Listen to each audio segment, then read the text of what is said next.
청취자님, 한번 상상해 보시겠어요? 지금 방에 갇혀 있습니다. 문은 진짜 아주 단단히 잠겨 있고요. 네, 밖에는 막 여러분의 삶을 산산조각 낼지도 모르는 가장 두려워하는 것들이 도사리고 있죠. 맞아요. 이 방 안이 당장 안전하긴 하지만 사실상 세상과는 완전히 단절된 곳이잖아요. 숨은 쉬고 있지만 살아있다고 말하기 어려운, 뭐랄까, 단순한 물리적 공간이 아니라 심리적인 무덤인 거죠. 그렇죠. 완벽한 단절 상태죠. 네. 오늘 저희가 이번 심층 탐구에서 해부해볼 이야기가 정확히 이 상태에 관한 겁니다. 두려움에 마비되어서 스스로 무덤에 갇힌 사람들이 도대체 어떤 메커니즘을 거쳐서 문을 부수고 세상 밖으로 걸어나가게 되는가 이거든요. 오늘 다룰 출처 자료들이 아주 흥미롭습니다. 요한복음서 20장에 나오는 아주 짧은 성경 구절을 신학이나 언어학, 그리고 자크 데리다나 에마뉴엘 레비나스 같은 현대 철학자들의 사상과 연결해서 분석한 텍스트들이죠. 맞아요. 종교적인 텍스트이긴 하지만 오늘 우리의 미션은 종교적 배경을 다 떠나서 그 변혁의 메커니즘 자체를 파헤쳐 보는 겁니다. 자, 그럼 내용을 하나씩 풀어볼까요? 근데 저는 자료 보면서 제일 먼저 들었던 의문이요.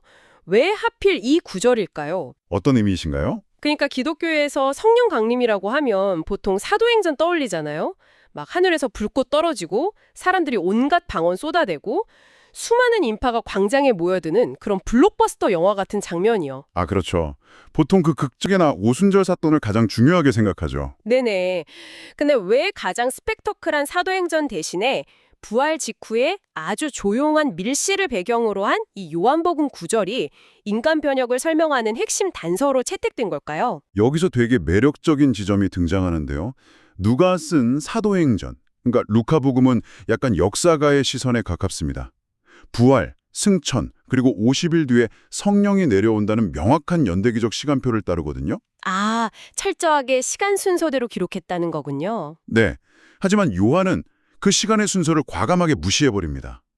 요한한테는 사건이 언제 일어났느냐는 시간보다 그 사건들이 품고 있는 신학적 밀도가 훨씬 중요했던 거죠. 신학적 밀도요? 그러니까 십자가 사건, 부활, 성령, 교회 탄생 이런 게 다 따로따로 떨어진 게 아니라는 건가요? 맞습니다. 시간차를 두고 벌어진 파편화된 사건들이 아니라 이걸 단 하나의 구원 사건으로 응축해버린 겁니다.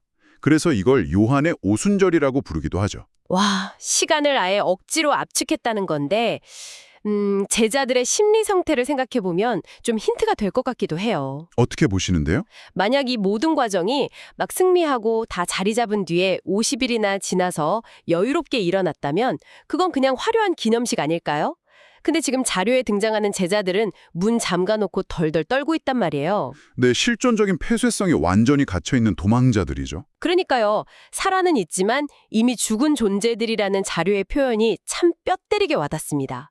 청취자님, 우리도 살면서 진짜 엄청난 두려움이나 번아웃 때문에 우리만의 닫힌 방에 스스로를 가둘 때가 있잖아요. 그렇죠. 외부 위협 앞에서 철저한 단절을 선택한 상태니까요. 이 사람들에게 시간이 약이다. 이런 식의 관념적인 위로는 전혀 안 먹힙니다. 제 말이요. 힘내, 밖은 안전해. 백날 말해봤자 안 들리죠.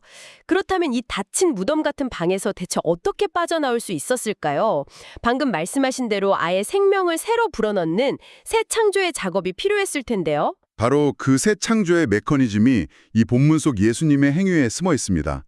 텍스트를 보면 제자들에게 다가가 숨을 불어넣으심이라고 묘사되어 있거든요. 아, 저 여기서 진짜 흥미로운 단어를 봤어요. 그 헬라어 동사 에네피세센 맞나요? 네, 맞습니다. 이게 아주 특별한 단어입니다. 고대 그리스어로 번역된 구약 성경, 즉 70인역 전체를 통틀어서 딱 한 군데에서만 쓰였거든요. 창세기 2장 7절이요. 하느님이 진흙에 생기를 불어넣어서 아담을 창조한 바로 그 장면이잖아요. 정확합니다. 물리적인 혈기에 숨이 닿아서 살아있는 인간이 되었듯이 두려움에 빠져 죽어있던 제자들에게 숨이 닿아서 살아있는 교회가 재창조된 겁니다. 언어적으로 이걸 연결한 거죠. 와, 흙먼지가 생명이 된 것처럼 두려움에 바스라진 인간들이 재창조되었다. 진짜 소름 돋네요. 이걸 더 큰 그림과 연결해 보자면요. 프랑스의 현상학자 미셸 앙리가 말한 생명의 자기감동이라는 개념이 있습니다. 이건 단순한 공기의 흐름이 아니에요. 그럼요. 신의 본래적 생명이 인간의 유한한 육체, 즉 살갗 깊숙이 흘러들어오는 아주 실제적인 사건이라는 의미입니다. 아, 관엽이 아니라 육체로 밀고 들어온다. 여기서 진짜 재밌는 분석이 하나 더 등장하거든요. 파랄안가주, 그러니까 방언어 분석이요. 네네. 이 숨을 불어넣는다는 행위가 입 밖으로 내는 소리가 없잖아요. 대신에 아주 강렬한 촉각적인 행위거든요. 저는 이게 죽어가는 사람한테 하는 심폐소생술 같더라고요. 오, CPR이요. 확실히 직관적인 비유네요. 네, 허공에 대고 응원하는 게 아니라 환자 갈비뼈가 부러질 정도로 강하게 가슴을 압박해서 폐에 공기를 강제로 밀어넣는 거잖아요. 피부로 직접 느껴지는 물리적인 생명의 주입인 거죠. 맞습니다. 이마를 스치는 부드러운 산들바람 같은 위로가 아니라 그들을 짓누르던 공포와 방어 기제를 완전히 부숴버리는 거의 폭력적일 만큼 급진적인 개입이었던 겁니다. 아, 멈췄던 심장에 전기 충격기 되는 것 같은 느낌이네요. 자, 그러면 이렇게 빵 하고 새로운 생명을 얻어서 공동체가 부활했어요. 이들한테 주어진 첫 번째 임무가 뭡니까? 그냥 이제 방 안에서 편하게 살자, 이건 아닐 거 아니에요. 당연히 아니죠. 아주 위험하고 급진적인 임무가 주어집니다. 헬라어로 펜포, 즉 파견입니다. 자신들을 죽이려 했던 그 위험한 세상 밖으로 걸어나가라는 거죠. 그리고 그 핵심 임무가 바로 죄의 용서입니다. 용서요. 여기서 사실 카톨릭 교회가 이 본문을 고해성사의 근거로 삼는다고 자료에 객관적으로 나와 있긴 한데요. 종교적인 걸 다 떠나서 저는 여기서 엄청난 심리적 모순을 느낍니다. 어떤 모순이죠? 아니, 방금 전까지 무서워서 문 다 잠그고 벌벌 떨던 사람들이에요. 인간 본성이 자기를 해치려는 사람을 방어하거나 반격하는 거지 어떻게 갑자기 문 열고 나가서 용서의 주체로 돌변할 수 있나요? 이는 매우 중요한 질문을 던집니다. 인간이 타인의 죄를 용서한다는 게 과연 가능한가 하는 거죠. 그래서 자크 데리다 같은 철학자는 용서를 불가능한 것의 경험이라고 정의했습니다. 불가능한 것의 경험이요? 네, 인간의 힘, 그 투쟁과 도피라는 본성만으로는 진짜 용서가 불가능하거든요. 나를 파괴하려던 타자를 향해 조건 없이 나아가는 건 이 성령의 압도적인 힘으로만 가능하다는 겁니다. 아, 내 의지가 아니라 외부에서 들어온 강렬한 숨결 덕분이군요. 맞습니다. 에마뉴엘 레비나스가 말한 타자에 대한 무한한 책임을 지는 행위가 여기서 발생합니다. 이기적인 자아가 해체되고 새로운 차원의 인식이 깨어난 거죠.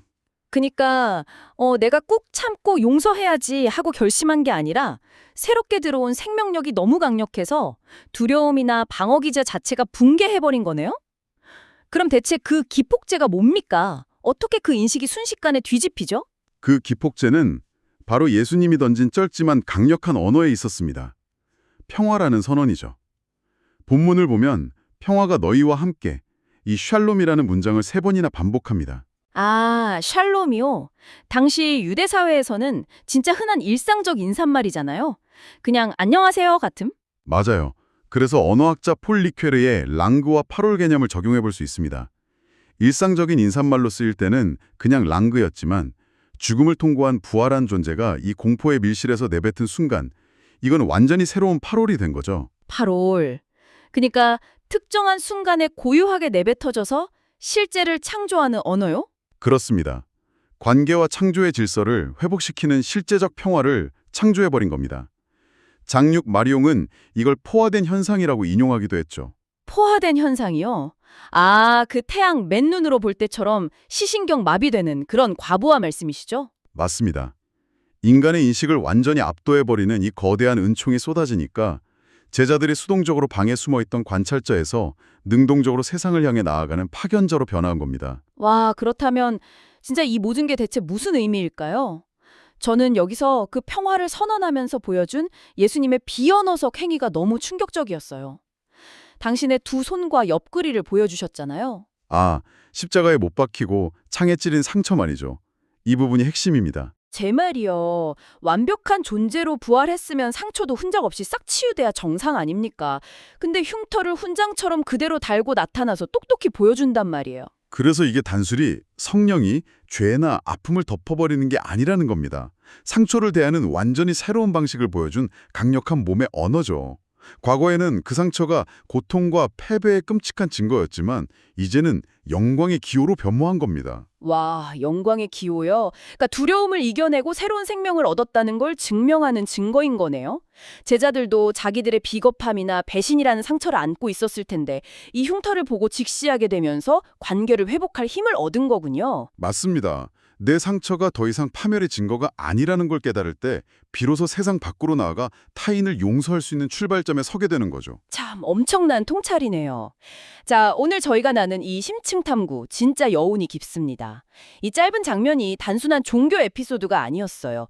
두려움에 잠긴 문을 열고 폐쇄성을 극복하고 잃어버린 생기를 새 창조로 되찾고 네, 그리고 상처를 마주하며 용서라는 불가능해 보이는 과제를 향해 파견되는 인간 변형의 완벽한 드라마죠. 청취자님, 오늘 여러분의 가두고 있는 그 잠긴 문은 도대체 무엇인가요? 이 텍스트는 우리에게 두려움을 넘어설 새로운 숨결이 꼭 필요하다는 걸 시사하고 있습니다. 마지막으로 텍스트의 디테일을 바탕으로 이런 사유를 던져보고 싶네요. 만약 우리 삶의 가장 끔찍한 상처와 트라우마가 지우거나 숨겨야 할 결함이 아니라 우리가 두려움을 극복하고 새롭게 재창조되었음을 증명하는 가장 영광스러운 기호로 쓰일 수 있다면 여러분은 오늘 자신의 상처를 어떻게 바라보시겠습니까? 와, 상처가 결함이 아니라 가장 강력한 증거가 된다는 것. 참 깊고 지적인 여운을 남기네요. 청취자님도 스스로 이 질문을 탐구해 보시길 권해드립니다. 오늘 심층 탐구는 여기서 밝고 힘차게 마무리하겠습니다. 함께해 주셔서 감사합니다.